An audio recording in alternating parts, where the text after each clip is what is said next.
Good evening, ladies and gentlemen, friends of Australia. Indeed, it's my great privilege to be invited by Master Ching Kung and through Venerable Wu Ping.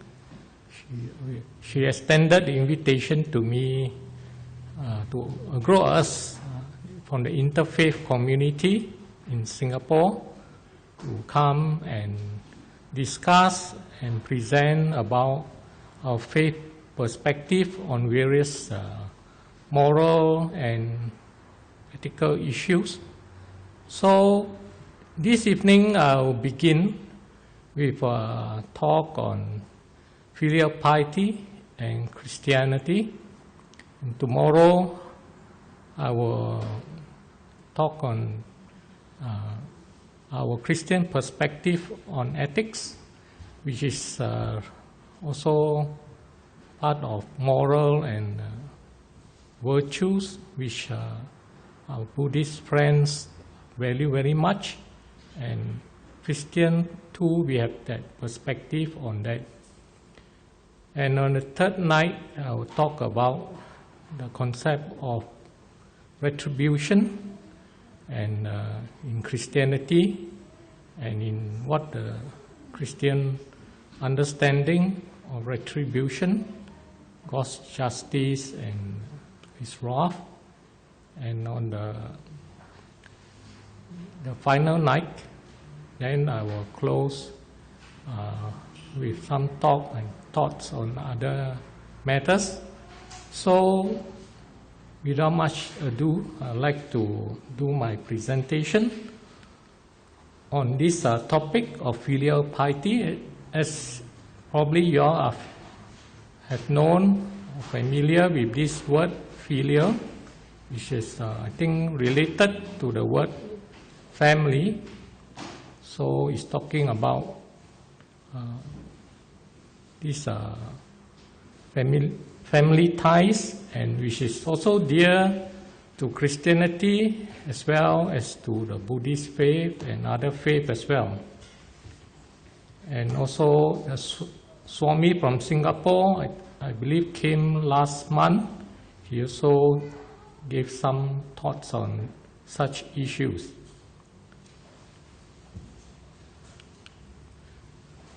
And indeed, the teaching and practice of filial piety, I think, is very much part and parcel of Oriental Confucian cultures, especially that of Chinese and the Koreans, and is an important cornerstone of our ethical teachings in the Far East. And for the Chinese, the term filial piety encompasses indeed a broad range of practices, beliefs and concepts, and is not simply honoring the parents by children. So it is a very broad concept in the Christian as well as in the Chinese culture, especially in Confucianism. And I would like to note that ancestor worship is very much a spiritual part and parcel of this filial piety system.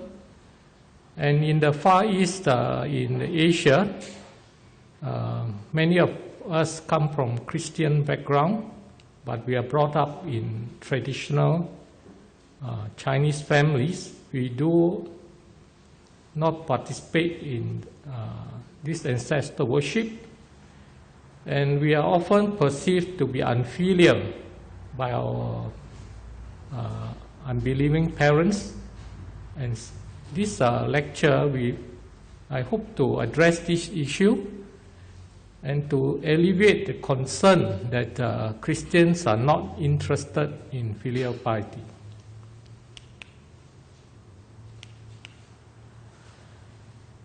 So, what I would like to say is that Christians do not actually reject filial piety wholesale as an ethical practice. We don't do that, and but we are unable to accept some religious and spiritual elements relating to ancestor worship. So that's where the problem lies for us. That's why we need to clarify our stand and our belief. And in this interfaith environment, I think it's valuable for us to understand and to appreciate each other and to respect each other's belief. Of course, this principle was also expressed by the Apostle Paul in his letter to 1 Corinthians chapter 8, where he talked about eating food offered to idols, where he affirmed part of what Corinthians, the church people, believe in, but he also rejected other parts which are not in line with biblical practices. But of course, we would like to highlight that we do so with two important manners, with proper knowledge and understanding of the culture, and also such rejection should be done in a loving manner and not with arrogance or air of superiority.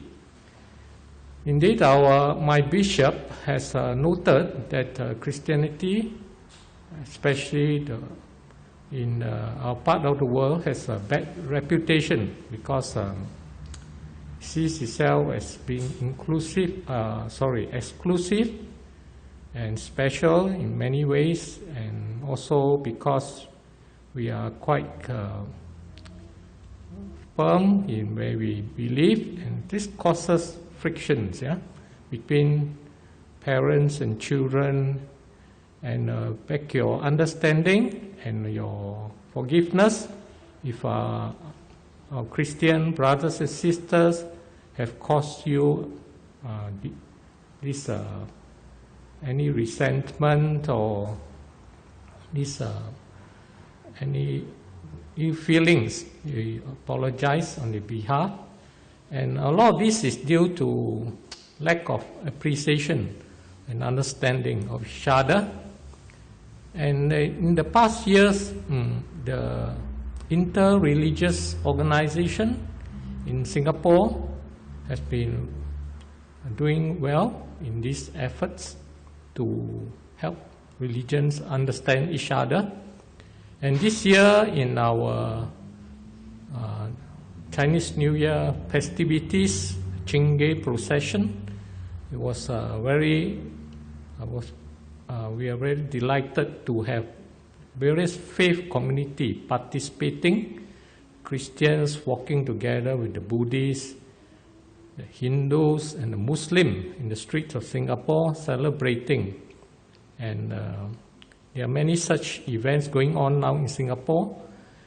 And there's one interfaith harmony games between youth as well taking place now. And we often meet with each other. We 10 religions altogether, official religions, and I often participate in them and go out to pray together with them for various places or to bless certain places, and also to celebrate each other's festivities. I think this goes a long way, because if you really meet those people face to face, and a lot of misunderstanding can be dispelled, and you appreciate each other because we actually hold a lot of common values together, which we may not realize. And especially in this area of filial piety, I will be showing you, we do hold many things in common with Confucian thoughts, which also ties in with Taoism and Buddhist belief. So, first of all, before I present, I did some study on this Asian understanding, the key Confucian concepts, filial piety, so that I don't go on the wrong angle. So I realized that it's a very key Confucian concept, and there are lots to it. And for us to dialogue with you, we need to understand where you come from. So if I'm not understanding it correctly, please correct me. Yeah. So for us, we need to understand each other well and represent each other correctly. And we understand that the key Confucian concept of filial piety is also very important for our Asian friends. And the first of this is related to the Ren, or the benevolence, which is regarded as a source of all virtues. Yeah, so I think this part of being human, the humanity which we all share, and benevolence, or this Ren is the source of all virtues, to be human. And what makes human being human is Ren, and the will of the Tian for any community is to practice a lifestyle of benevolence. And this Tian is believed to be the transcendent creator and source of mankind and morality. So for Christian, we do share in these two. And also I heard a Jewish rabbi share on these two from Genesis, where we believe in a creator God too, and he made us special, yeah, humanity. And humanity is made for us is made in the image of God, which we all share. And I think this Confucian understanding helps us to think through what it means to be human. And one of the key things is filial piety, or xiao, is the first step towards actualizing this humanity or Ren in a person. So filial piety is not just a small side topic, but it's very much the first step to actualizing humanity in a person. And indeed, filial piety is regarded as a starting point of moral practice. And ancestor worship is thus rooted in the ethics and spirituality of filial piety. This is what my study into this helped me to understand and appreciate. And the Book of Rites, one of the Confucian classics, in the English translation, it says, as the people are taught filial piety and brotherly love at home, with reverence toward the elder and diligent care for the aged in the community, they constitute the way of a great key. And along this line, the states as well as families will become peaceful. So here you can see a larger picture of filial piety. It's not just an individualistic concept, but very much a community concept, and even a national, a country, a political concept. I understand the Chinese have a saying, 没有国就没有家. That means you don't have a country, then you will not have a family. And without a family, all of us will be just lost individuals. So filial piety, therefore, is very key to this whole concept. And along this line, that as well, families will become peaceful. So filial piety is not just a concept, but is, I think, very important. Contribution is the peace in the family as well, community, and then the state or the country. Because if the families are in shambles, and the community will be affected as well as the country. And of course, there have been many historic incidents and legends in China which illustrate such story, which I cannot elaborate on. And indeed, it's a rich concept and culture for many thousands of years. The Chinese people have enjoyed their family life, religious life, social life, and political life, all involving directly or indirectly the practice of filial piety. So this is very fine quotation from the Book of Rites, translated into English.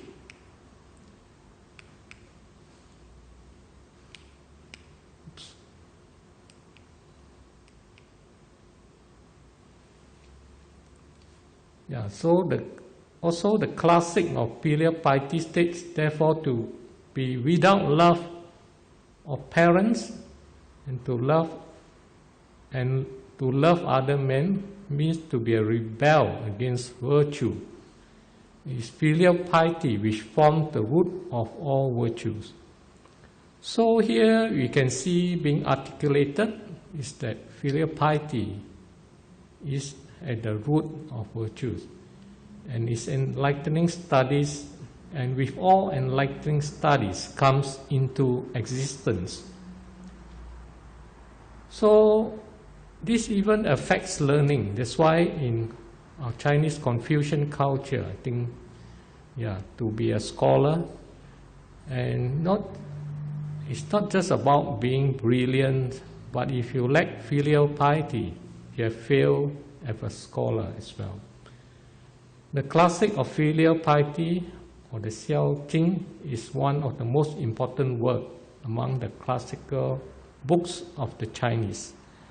Of course, this is probably indisputable.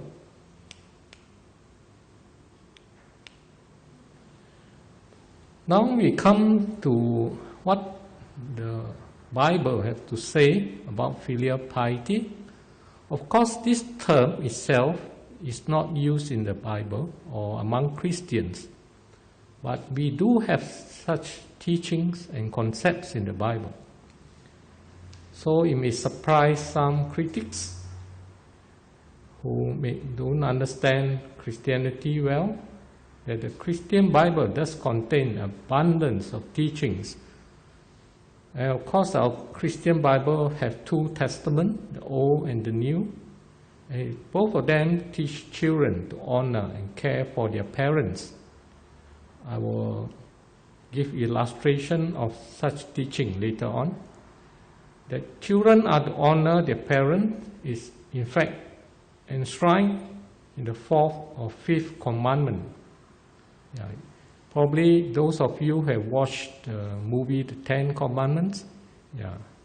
So in the scripture, in the Christian Bible, we do have the 10 Commandments, and the 4th one does teach us. It says that you are to honor your father and your mother so that you may live long in the land the Lord your God is giving you. So honoring father and mother is one of the 10 Commandments. Some Christians call it the 5th one, depend how they number it. But for Roman Catholics and Lutherans, we call it the 4th commandment. But for Baptists and others, the name is the 5th one. But it doesn't matter, because the original commandments do not actually have numbering itself. And the word honor used here in the Hebrew language in the Old Testament, the word kaved, which also means to make heavy. Thus, this carries the idea that children are not to treat their parents lightly or in a contemptuous manner. Yeah, so it's very clear in the Ten Commandments that children are not to treat their parents lightly. That means to disregard them or dishonor them, but to treat them with respect and honor. So we should not treat our parent in an ill manner or in a contemptuous way. And honoring parents was recognized as a virtue, in the Jewish society, and was repeatedly emphasized in Jewish writings. And Christianity is actually Judeo-Christian in a sense, because we have our roots in Judaism. So we also recognize this as a virtue. If children of believers did not honor their parents, rebellious or self-centered, therefore they will not be able to learn about their relationship with God within the center of their parents' lives. So that's why just now I read the fourth commandment in the Bible. It says, honor the father and mother so that you may live long in the land. And consequently, if we don't have this concept, this teaching, they will not be able to inherit the promise of God. And it also shows that they do not really know their God, because their God clearly teaches them this way. So these 10 commandments provided a solid family structure for God's covenant community, as we have seen in the Chinese concept of filial piety. So much so also in this God's the Christian community too. As we all know about this Exodus, when God called Moses to bring the people to the wilderness, Mount Sinai, and gave them this law, the 10 Commandments. So living as community, this is something very important. And to be fulfilled, the children have to teach their parents. That's why the Jews, they even write this on certain cloth and tie it to their foreheads and things like that, so that they can teach their children to honor their parents. And children are to revere or fear their parents, also taught in the Torah, in another book of Leviticus. And those who curse their parents are to be severely punished. It's written in the Torah, another book, the law. And children who are stubborn or rebellious, who will not obey their parents, but live a wild and drunkard life, are to be severely punished too. This is stated in one of the books of the Torah. The Torah has 5 books. So all these are the part of it. And those who dishonor their parents are to be cursed. So you can see that they really don't take filial piety in a light manner, and they have even stipulations for punishment for children who are rebellious, stubborn, and live a wild life. And of course, in the Bible, there are 2 testaments. So some of those things I mentioned in the Old Testament. And come to New Testament, there are also good teachings about filial piety in the Christian Bible. It says, and gave this in the Gospel of St. Luke, chapter 2, verses 41 to 52. And he talks about Jesus and his parents. Yeah. Jesus is Christ, of course, the center of Christianity, as the Messiah, as the Savior too. And he went down with them and came to Nazareth. Yeah, this is his hometown, and was submissive to them. So here in the Gospel of St. Luke, you can even see the word submissive. Yeah, that Jesus was submissive to his parents. Of course, the Bible doesn't use the word filial piety, but this is an illustration of it. And his mother treasured up all these things in her heart. And Jesus increased in wisdom and stature, and with favor with God and men. So here again you can see that even the Lord Jesus Christ, despite being the Messiah, he too was submissive to his parents, and his mother appreciated all these things and stored them in her heart.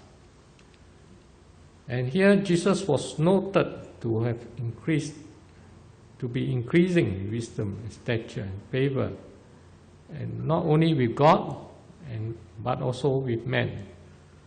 So for us in Christianity, we too treasure all this. The relationship is not between ourselves and God, not just an individualistic one, but also between men.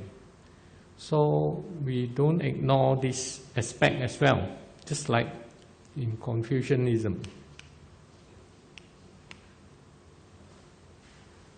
There's also another interesting gospel passage of St. Mark, chapter 7, verse 8 to 13. And this interesting episode talk about a man who was giving pious excuse for not supporting his parents. And they have this korban practice where part of their earnings was set aside as pledge to the synagogue or temple. And this son gave this as an excuse for not giving to his parents. But again, here we can see that Jesus mentioned this to show that he values honoring their parents as well, and not to give excuses for them. So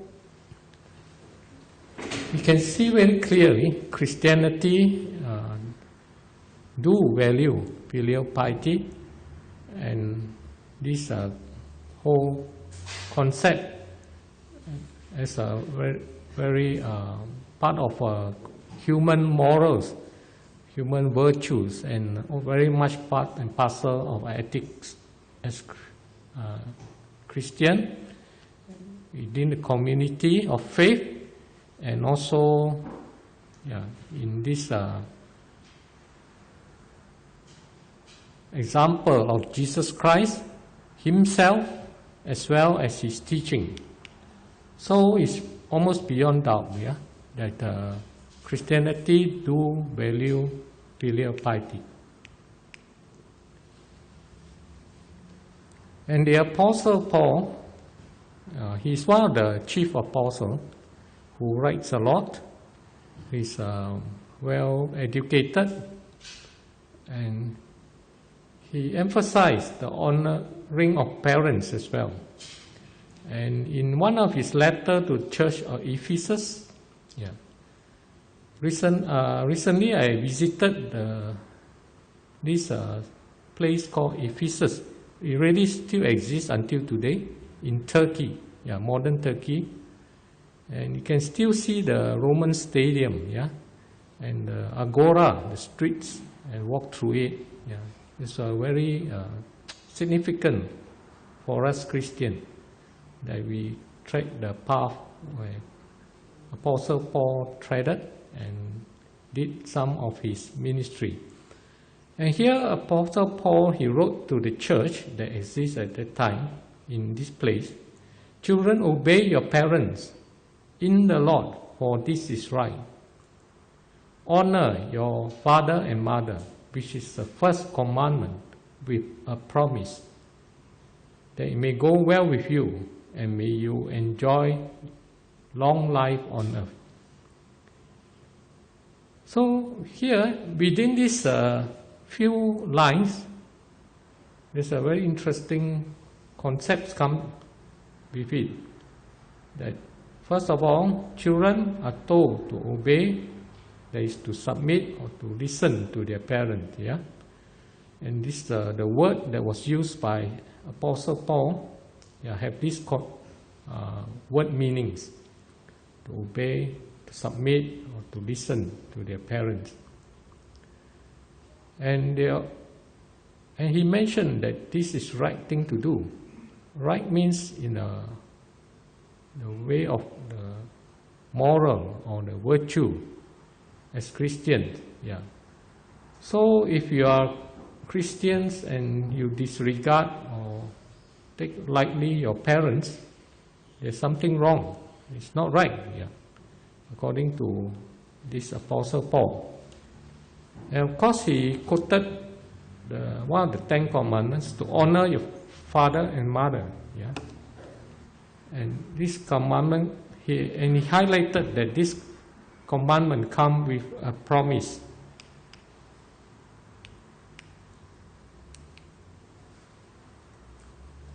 So for Christians, there are motivation to honor parents as well. So it's part of their Christian commitment in the Lord. That means in Jesus. If you call yourself a believer or follower or disciple of Jesus Christ, yeah, it is your commitment. Yeah. And many of us, we have to remind ourselves too. Yeah. Like myself, I still have living parents who live in Malaysia, although I stay in Singapore. And I have to keep on reminding myself of my duties to honor them and to support them, and also to call them regularly from Singapore, yeah, and not take them for granted that they don't need me and or they are okay and they're doing fine, and it's not. I just leave it to my siblings. Yeah. So this is our Christian commitment, and it's the right and proper thing to do. Yeah. And also it's a commandment of God, and it has God's promise to it. So to honor the parents is, for Christians, we have to remember this.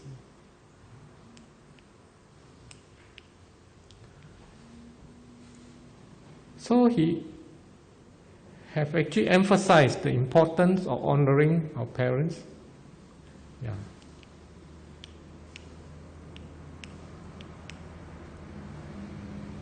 And for those children who honor their parents, there's God's promise to it. Yeah. So it's not just a concept, but He has God's promise for their well-being. Yeah.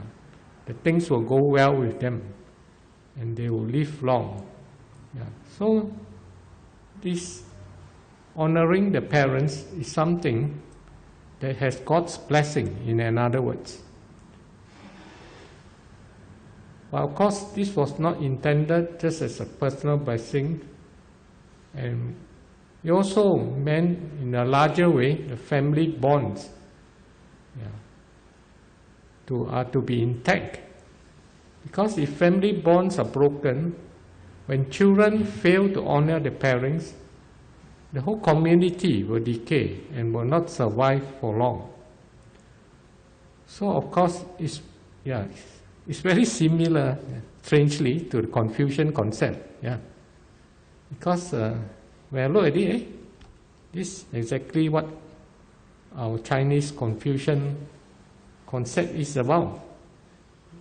If you don't have filial piety, community affected, and so will the country. Yeah. So whole community will break down. So amazingly, this is what St. Paul says, one of the main apostles of Jesus Christ.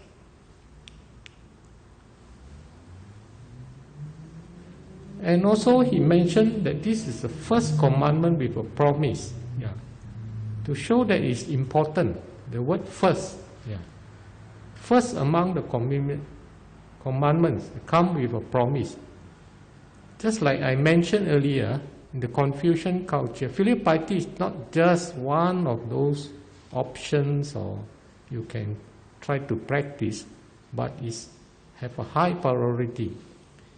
Is the root of virtue. But here, St. Paul says it's the first commandment. Very similar, it's striking. It's a commandment of first importance.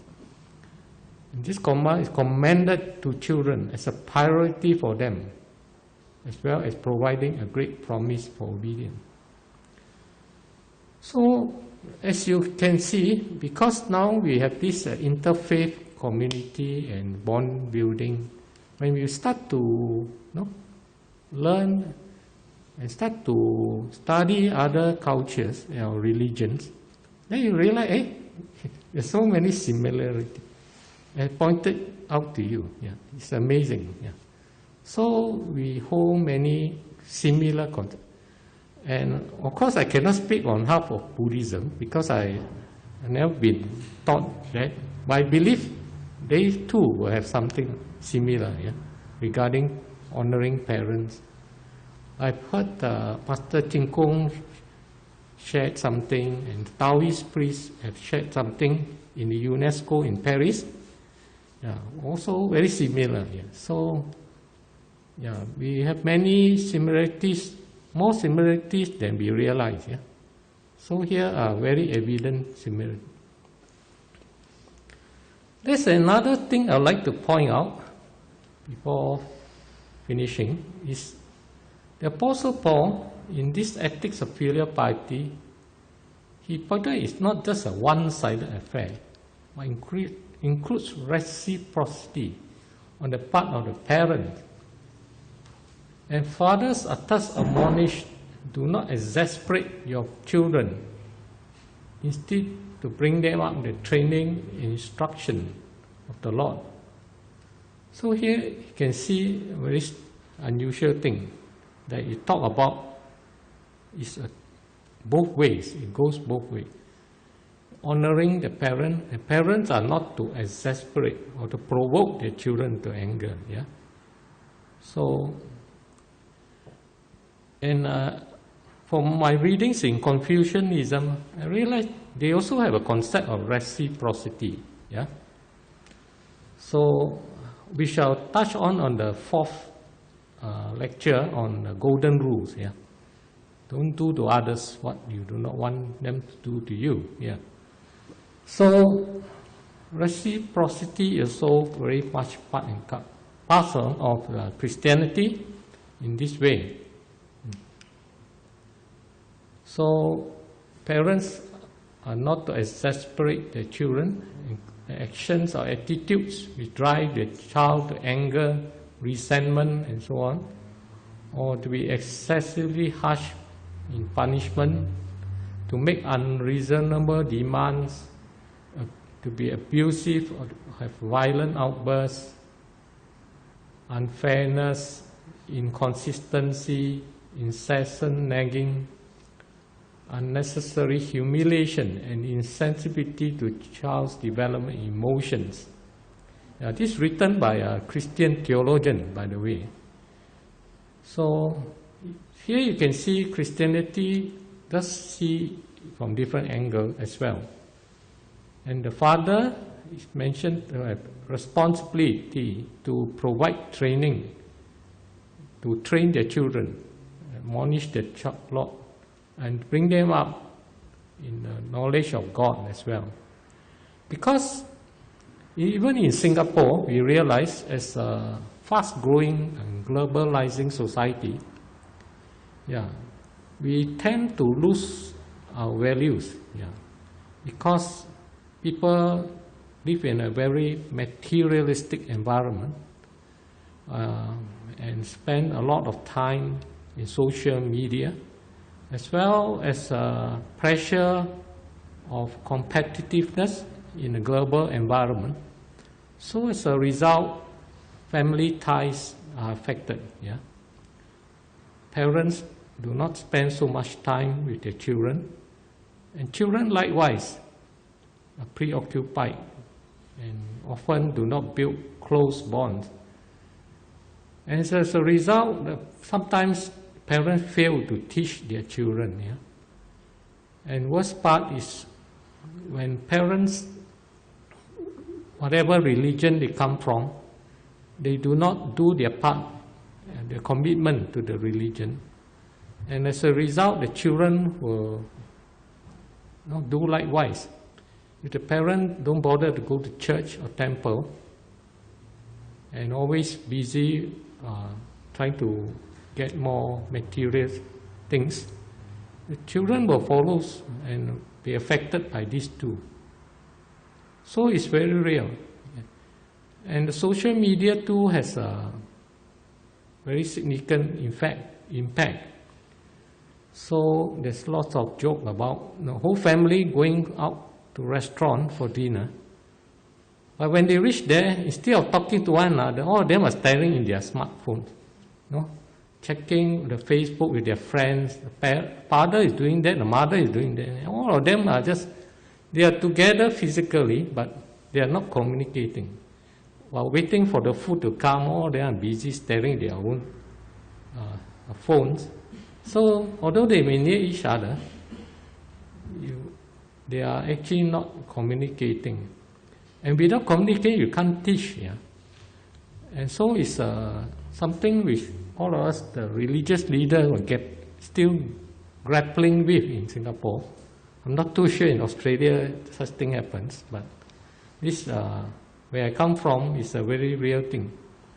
And without the religious training, people have no anchor for their ethics. And they have, filial piety will not be anchored down in the proper manner. And of course, last thing, another important matter related to filial piety is the treatment of the dead. Yeah. And in the Bible, in the Old Testament, they are told to treat with respect the dead people. Yeah. That's why the Jews, they quickly bury their dead. They have certain culture, practice. Christians too. We have proper funeral. We have wake service and all that, so that people can honor their parents. Yeah. So, of course, different religions honor in different way, but these are things we pass on. Yeah. And we have our own particular way, and the Bible itself teaches us to honor the dead body and not to mistreat the dead body and things like that. So, to round it up, I would just like to say that interreligious harmony is very important in this world, especially as we see radicalization, as we observe that the world is getting very radical, polarizing. And as religious people, we need to do our part. I think Singapore is doing well in that area. We are engaging a lot now, many occasions. And we spend time to learn and study other people's faith, where they come from. Because if you don't do that, you will have a lot of misunderstanding. Yeah. And you tend to have resentment, you may tend to have misgivings, so which are actually unnecessary, and you have a lot of phobia.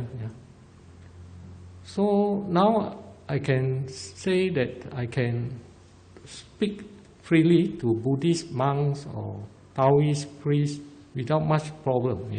And when I first started, it was a bit apprehensive.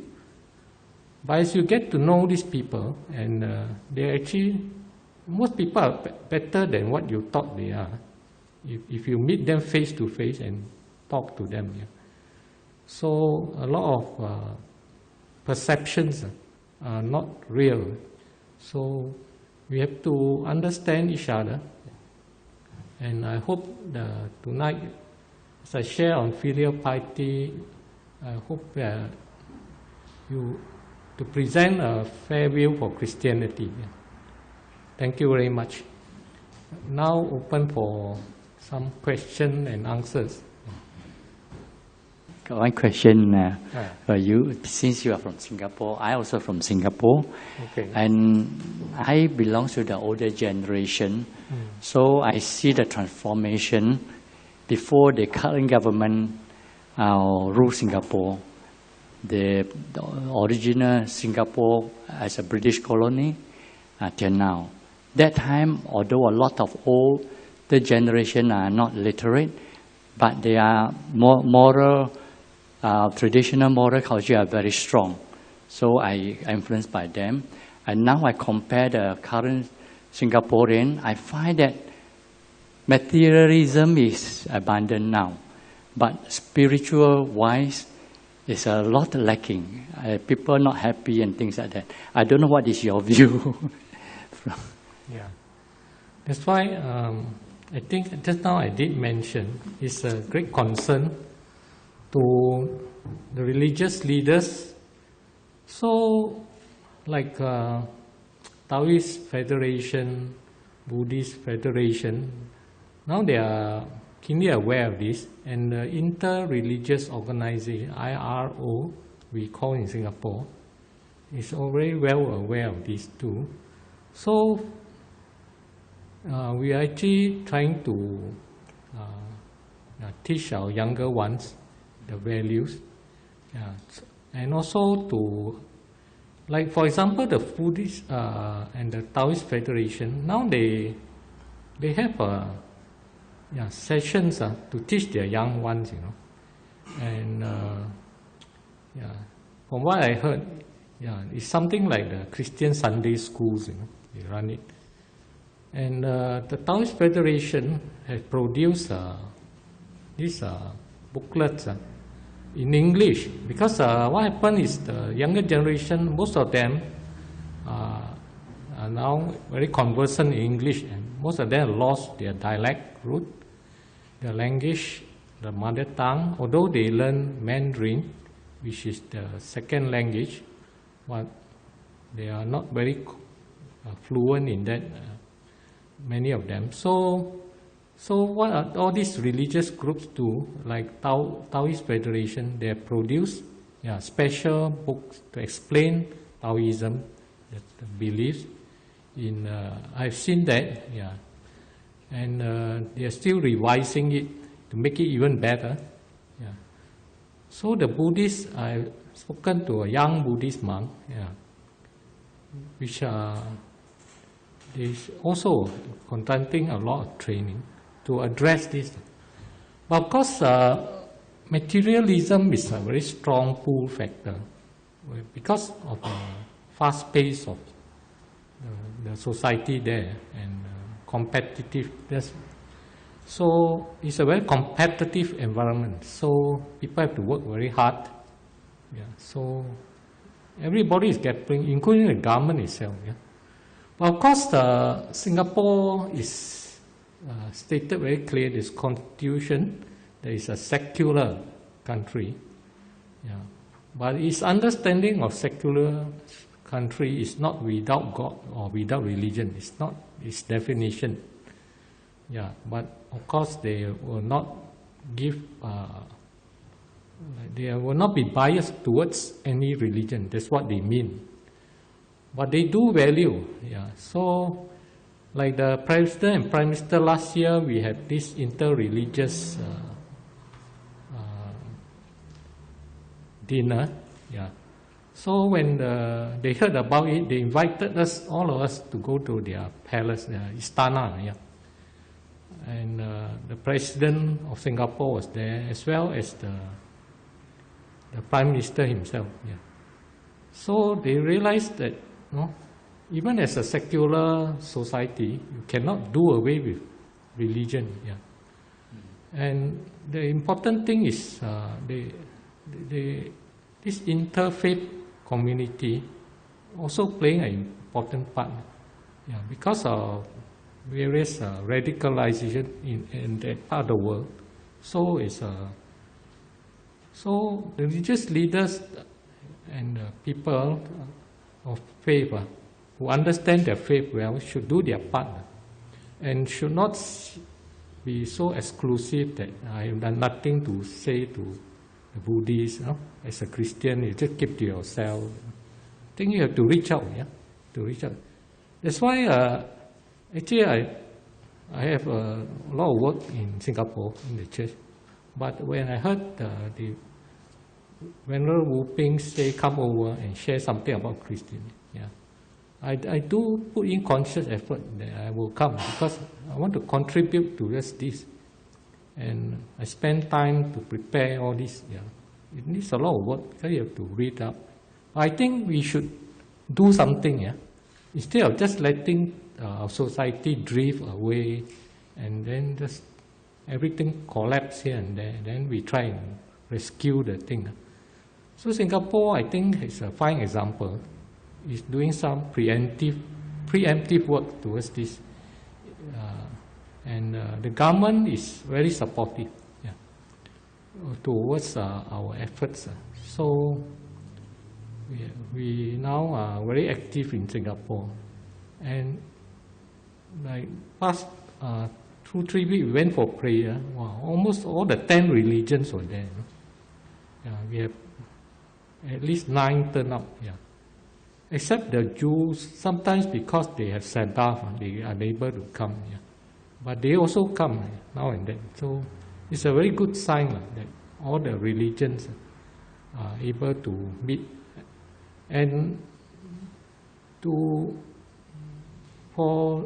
I think for society to develop is inevitable because even in China, I think, yeah, you just cannot stop it. But we have to do our part to alleviate and also to preempt problems. I have 2 questions. I'm a Christian and I've associated with Buddhists and other people like Hindu. And are we able to get a copy of your lecture notes? Sure. This. Yeah. Thank you. Yeah, and the PowerPoint you can give them because I passed all the PowerPoint to the computer.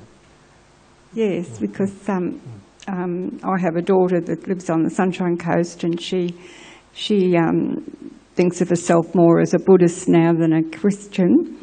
I'm a Christian, and I believe we have our human life is that we're spiritual beings having a human experience, and that we move on when we die somewhere.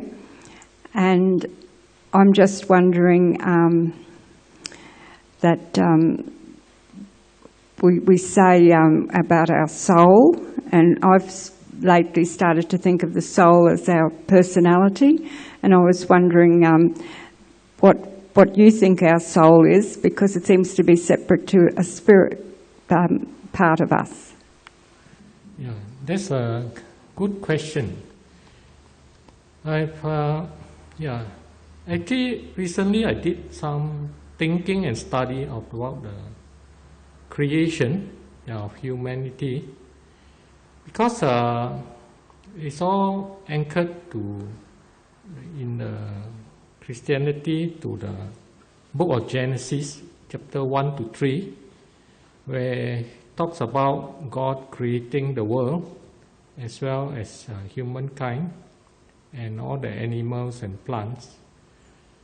And recently I went with the other 2 faiths, Islam and Judaism, one the rabbi and one the Muslim leader. We went and gave talk to the Singapore public, one of the community centers. So we are so-called the three Abrahamic faiths. So each one gave a talk on their perspective of Abrahamic faith. Quite interesting. So the Muslims have very similar understanding of creation. And then the Jewish rabbi taught me something very interesting, because his way of he looked at Genesis, because when God created Adam and Eve, and then He made him in His image, and then God gave him the breath of life. And this breath of life is very interesting, because just like all humanity understand, if you don't have the spirit or the soul, you will die, and you are no longer a living person. Even plants and animals, and this breath of life is the same word that in Hebrew and in Greek in the New Testament to talk about breath or wind, the ruah. And surprisingly, in Islam, they have the similar word, because Hebrew and Arabic are sister language, like Hokkien and Teochew, like that, very similar. And in Islam, it's called the Ruh Allah, and in Hebrew, it's ruah. So they are actually connected. They are family language. So what makes you different from a bunch of atoms or cells is that you have this animation from God, and this is the breath from Him. So, and God also is a spirit. So God is a spiritual being, and so He gave you this life, this spirit. The spirit, breath are related word in Hebrew, in the Bible. So same in Judaism, they also have this understanding. Without this breath, without this spirit, you will not be living. That's why in English we have this phrase: He breathed His last, right? He breathed it. And it comes from our Judeo-Christian understanding. Without breath, without spirit, you are dead. So a person, if for the Jewish rabbi explains that after the creation, God thought He made man in His image, and in His image, the understanding is this: that God has some design of how a person should be a human, what it means to be a human. And just like the Confucianism, they have this understanding of rent or benevolence. So if you lack this, you are not fully human. Your image of God has been corrupted, tainted. Just like in the Reformation, they have this concept of original sin being by John Calvin and Martin Luther, where they say it's the bondage of the will or total depravity. So we recognize that people, they do evil, they do wrong things because the image of God has been corrupted. So they are not being human in the sense. God created them with this breath, this spirit, as well as in His image. So if you are not living according to this image, that's why He placed the natural law in your heart. Like St. Paul says, so you are not being human. So if you kill someone for no good reason, or you steal someone's things, these are things that the law will speak to you. And God has graciously given this law and to make you human in His image. So even in the early account of Christianity, they have this Tower of Babel incident where people try to declare themselves independent of God, who created them, the Creator. and they try to defy God. And that's where the rebellion, Adam and Eve defy God.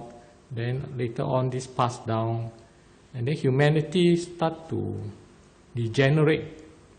So this the Spirit is at work again. You see, the Spirit of God in the beginning, in the book of Genesis, the second verse itself, the Spirit of God hovers over the chaos and darkness and form the creation. So now creation has been marred, so the spirit in man has been corrupted, and the image and the spirit have corrupted. So there's a recreation. That's why in the Christianity we have this work of the Spirit again. The Holy Spirit come on the day of Pentecost to reverse all this. Yeah.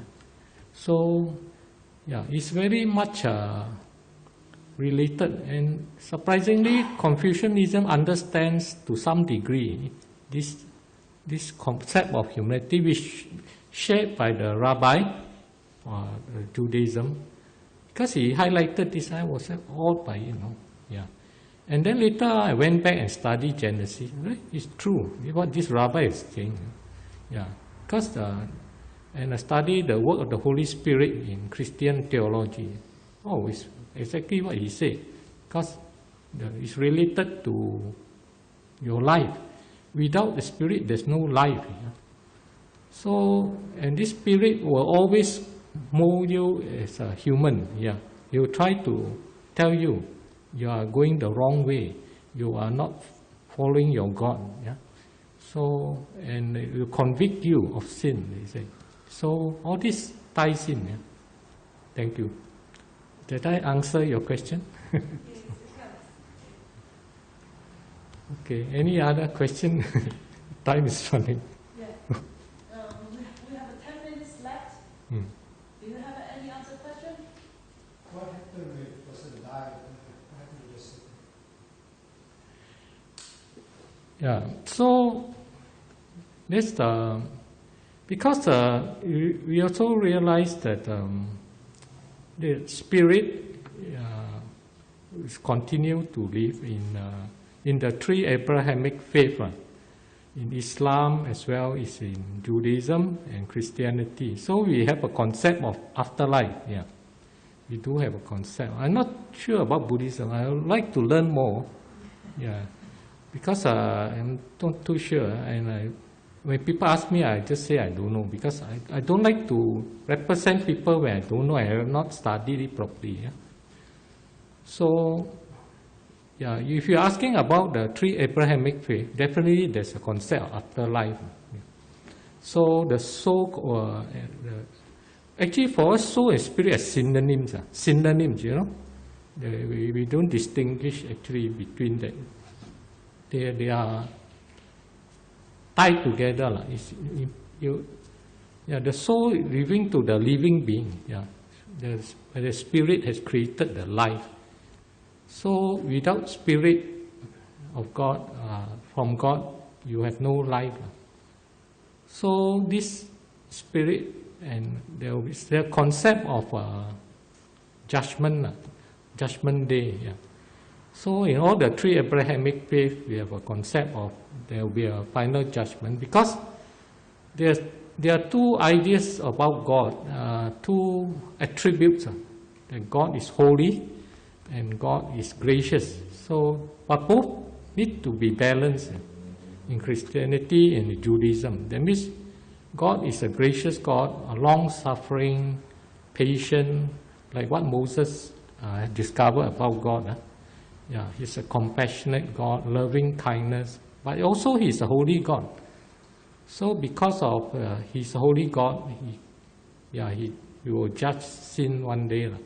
In Christianity, it calls sin. I don't know in Buddhism it call what. Maybe it calls something else. Just some terms are different. But we have this concept.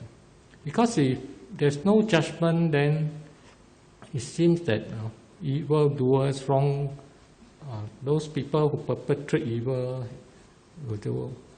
there's no sense to it. There's no judgment at all. So that's the idea. what are you trying to ask actually?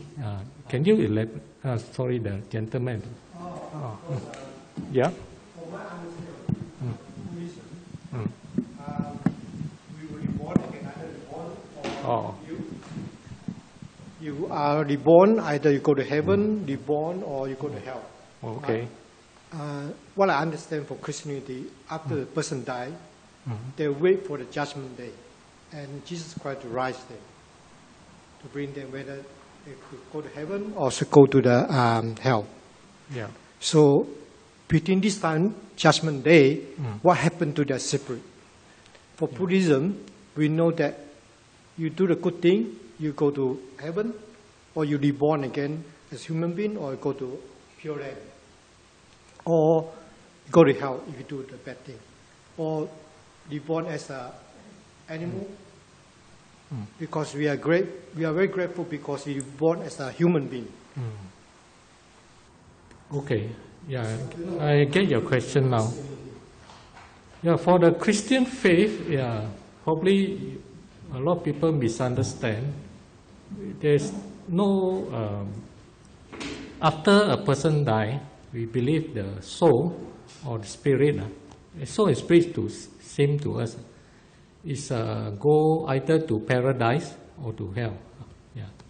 So, and the judgment day actually is a judgment day, so called. And when your name is written in the book of life, yeah, then you will your body will be recreated.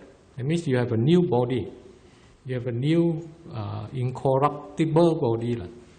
So this body will unite with your spirit again. Yeah. And then you go to this new heaven and the new earth, which is another realm, a new realm. But temporary, of course, now you in between, yeah, the person will also go to heaven or hell. So between the judgment day, yeah, the soul and the spirit. There's no for traditional Christianity, we don't have a concept of soul sleep.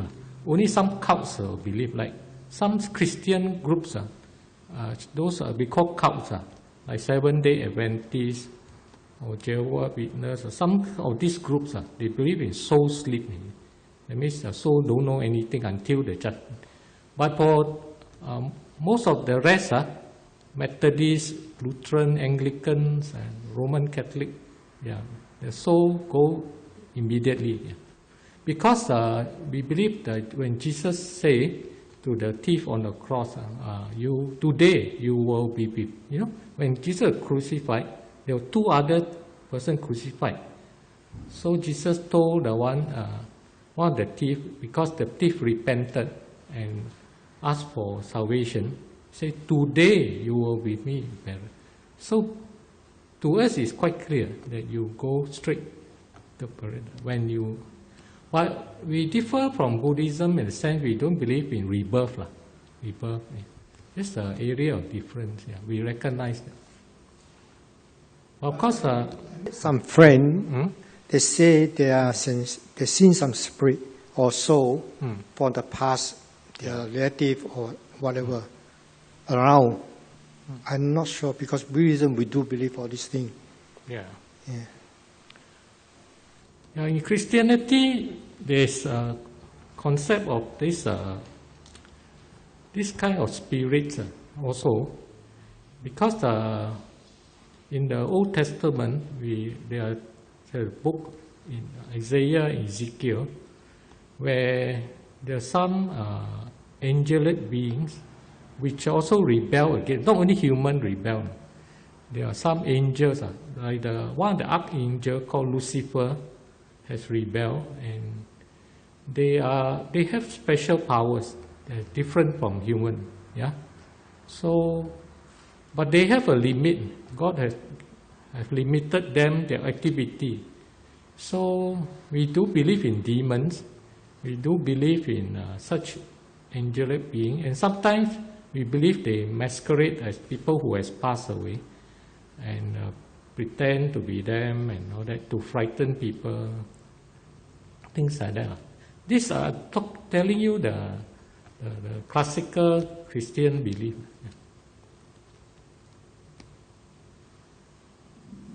We'd like to thank you, Reverend Martin Yan. Tomorrow he will continue to give us a talk, and he do many study about the relation between the Eastern culture and the Christian culture. I think he finds many common ground and common value. That's very important, and I learned a lot from his study. And I feel grateful that the most important, it doesn't matter how you believe the afterlife or not. The most important how in this lifetime how to be a person of decency. So we share the common ground and share the common value about, for example, the love between parents and children. And we always learn how to preserve the love between parents and children. And I'm grateful that I hear that Reverend his talk that actually we have many points the same, based on the Confucius teaching. And I believe the Taoism or Buddhism also based on the filial piety and respect for the teacher. And so tomorrow, the Reverend will going to share with us a Christian virtue. Yeah. I think the most important how to be a person of virtue and how to seek the true happiness.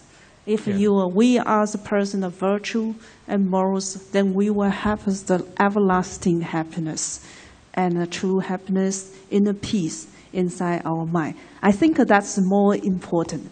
But as for the afterlife, there are many discussions and many believers. I don't think that's important. The most important is present moment, how we're going to be.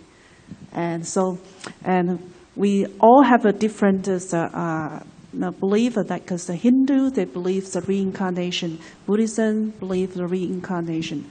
Taoism, maybe they have the same concept, but Confucius, they did not mention much about these things. He said, Confucius, he says, I did not know how to live well, and how can I know after the death? So he will mention about that, So I mean, most important, no matter which religion or which, in the basic, we are the good person.